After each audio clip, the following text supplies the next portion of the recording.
All right, so we're talking about in class about the Russian Revolution and how Lenin came to power in Russia. And today we're going to talk about how did Stalin use force and fear to make the Soviet Union into a superpower.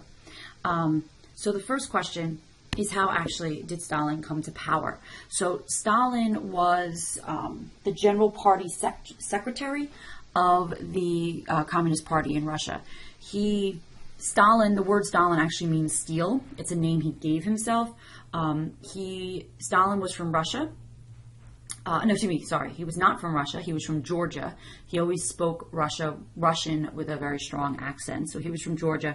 In his younger years, he was very much abused by his father. There's a lot of comparisons you can make to the childhood of Hitler versus the childhood of Stalin. And so they were both very abused as children. Stalin actually originally was going to go into the church, and he decides to leave that. He, like I said, becomes, part of this Communist Party that's building in Russia. He was the General Party secretary. He was never part of Lenin's inner circle of confidants. And it really wasn't clear that Stalin would be the person that Lenin would have chose to succeed him in power. Now, Lenin suffers a very severe stroke and is kind of incapacitated and kind of like lingers in his final days, unable to speak or really communicate, and he never got to name a successor. So most historians believe that Trotsky would have been Lenin's successor, and Trotsky was the leader of the Red Army and kind of Lenin's right-hand man. But there really wasn't a strong relationship between Lenin and Stalin. Lenin actually didn't particularly care for Stalin. He thought Stalin was a bit of a thug. He was seen as unintellectual, because when Lenin and the rest of the communists, the Bolsheviks, were exiled in London, Stalin wasn't a part of that group. So Stalin always felt like he was kind of on the outside. But because he was General Party secretary, he kind of knew everybody within the Communist Party. He was essentially like a paper pusher. He kind of dealt with a lot of the paperwork of the countryside, of the party. But when Lenin dies, there's this huge power struggle between Stalin and Trotsky, and Stalin is the one that manages to come out of it victorious.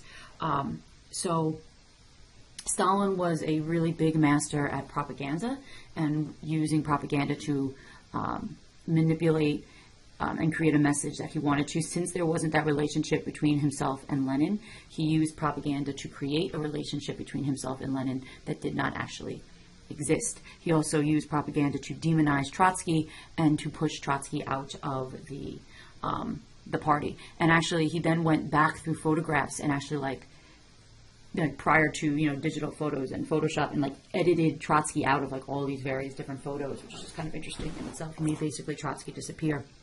Trotsky eventually was assassinated while he was in Mexico staying with Diego Rivera and Frida Kahlo. So you can see there's a big image of Stalin on the side of a building. Stalin here as the captain leading the ship. This is an image of Trotsky. So in his attempt to demonize Trotsky and use some anti-Semitism to also create that demonization of Trotsky.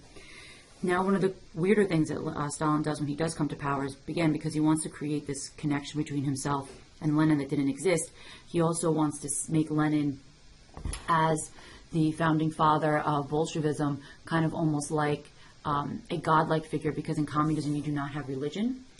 You are not supposed to worship any type of religion, because Marx had said that he felt religion was the opiate of the masses. So he takes Lenin's body and he embalms it, puts it in a glass coffin, and puts it on display in Red Square. And it became like a pilgrimage point that people would come to see Lenin. And there's Lenin hanging out in his glass coffin, dead. I've never seen Lenin's body, but when I was in Vietnam, a similar thing was done to Ho Chi Minh's body, even though that was against, and Ho Chi Minh was the communist leader of Vietnam, even though Ho Chi Minh was against the idea of he wanted his body actually to be cremated and his ashes to be distributed throughout Vietnam. But the Communist Party wanted to again create this symbol to stand around. So in a very similar looking tomb, there's Ho Chi Minh dead in a glass coffin as well. Just as freaky as sure as Lenin is.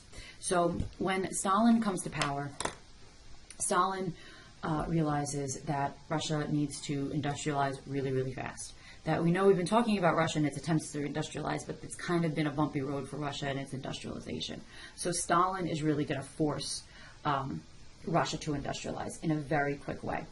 Now, the Russian economy was pretty much destroyed by World War One. They suffered the most casualties, the most damage during World War One. Cities were depopulated, factories were destroyed, and you have all these soldiers returning from war who are now looking for jobs. So, Lenin had implemented, we talked about this in regards to the Russian Revolution, Lenin had implemented something called the NEP, or the New Economic Policy. And that restored the market economy and allowed for small-scale industry to develop. Some private ownership, and peasants were allowed to sell their surplus food on the free market.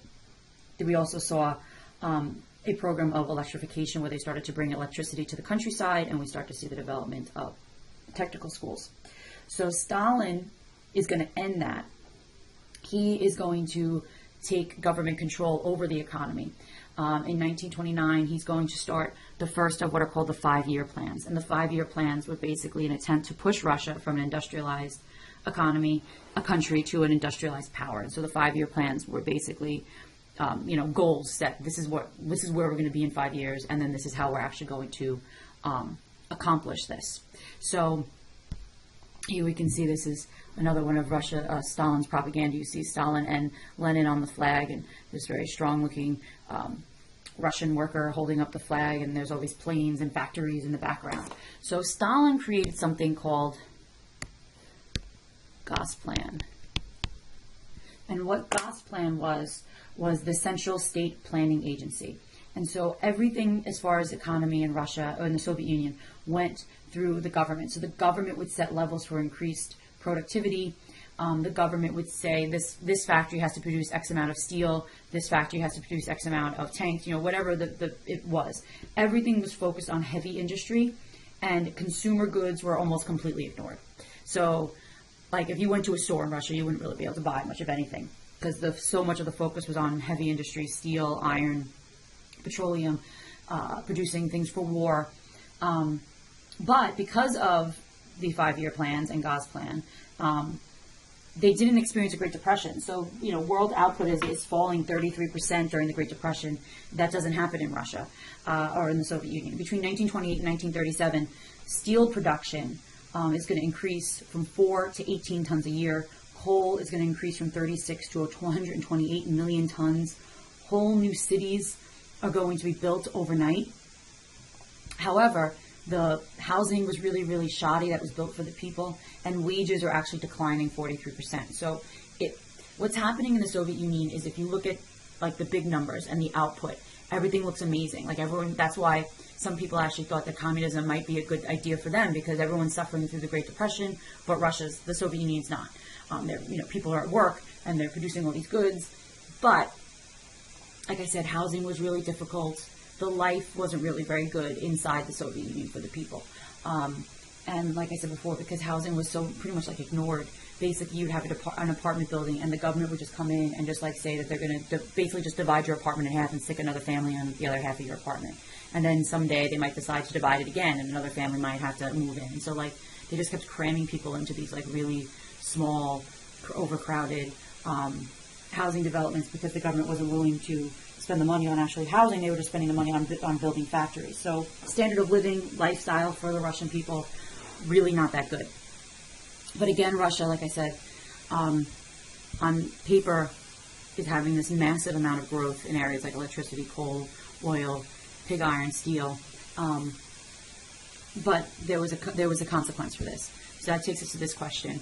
How did the 5-year plans affect the rural peasants in Russia? So land was collectivized.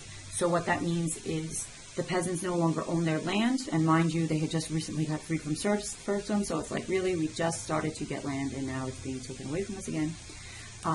So the land was taken from the peasants, and these huge collectivized farms were created.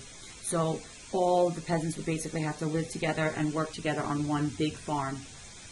The profits were shared by the farmers, but basically they had certain amount of levels of grain that they had to produce, and the government would come in and seize that grain at the harvest time, because communism demands an end of private property. And they also thought that this would increase the efficiency of production if they combined all the farms, and this way they'd be able to feed the industrial workforce, which was the main focus. The Russian peasants, in particular the peasants in the Ukraine, did not like this.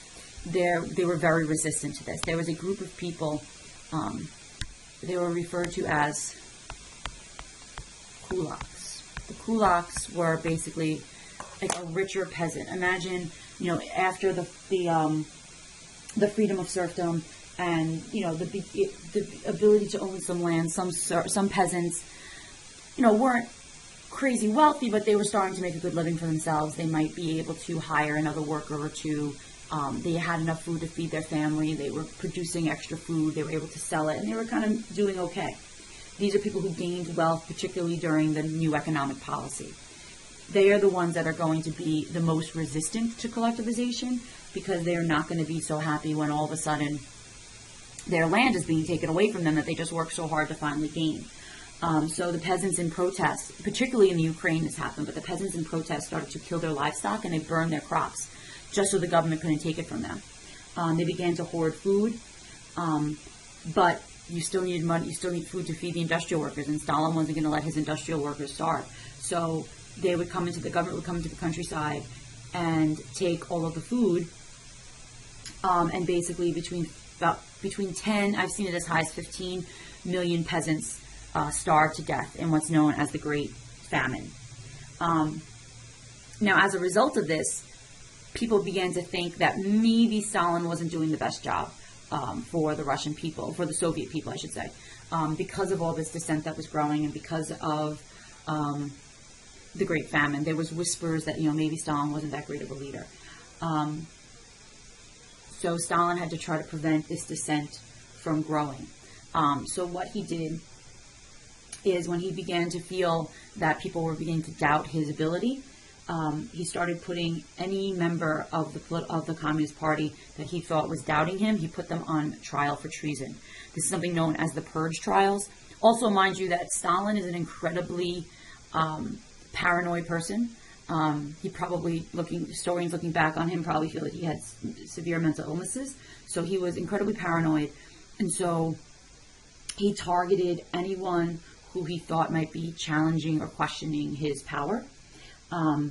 So between 1935 and 1938, he removed people from authority of all people who were suspected of opposition, opposing him. So basically 2/3 of the Central Committee, the Communist Party, a half of the Army's high-ranking officers were either executed or sent into forced labor camps. These forced labor camps usually were in the center of Siberia. They were called gulags. So gulags were these forced labor camps. Basically, the estimates range of about 20 to 30 million people died under Stalin's rule. I believe that 20 to 30 million includes the 15 that were killed in the Great Famine. But basically, in 1939, there were 8 million Soviets in these various different labor camps throughout Siberia. And they would basically be fed minimal amounts of food. And they would have to just do hard manual labor, sometimes something just like smashing rocks all day. Not necessarily because the rocks needed to be smashed, but just because they wanted to give them really harsh manual labor. And if they died because of the conditions, then they died because of the conditions. And Stalin didn't really care. So basically what he does is he gets rid of anybody who would have been part of the old Bolshevik Guard. So anyone that would have remembered Lenin, anyone that might have challenged his power, and anyone he thought might be in opposition to him. So he creates this feeling of paranoia because there's really no crisis going on. So he creates this paranoia, and he just, people start turning each other in and reporting each other to the Communist Party, like, they said something bad about Stalin, or, and it really, got pretty out of hand. And him executing half of the whole Army's high-ranking officers put them into a really bad situation when Hitler invades Russia during World War II, because they don't have anybody who actually knows how to run an army during a huge crisis in Russian history. So, in the end of all this, despite the Purge trials, why was Stalin able to make the Soviet Union into a superpower? Because by the time World War II ends, I know we haven't spoken about World War II yet, but by the time World War II ends, Russia is, second only to the United States as far as power and strength in the world. So how was Stalin able to do that? Think about that, and I'll see you in class.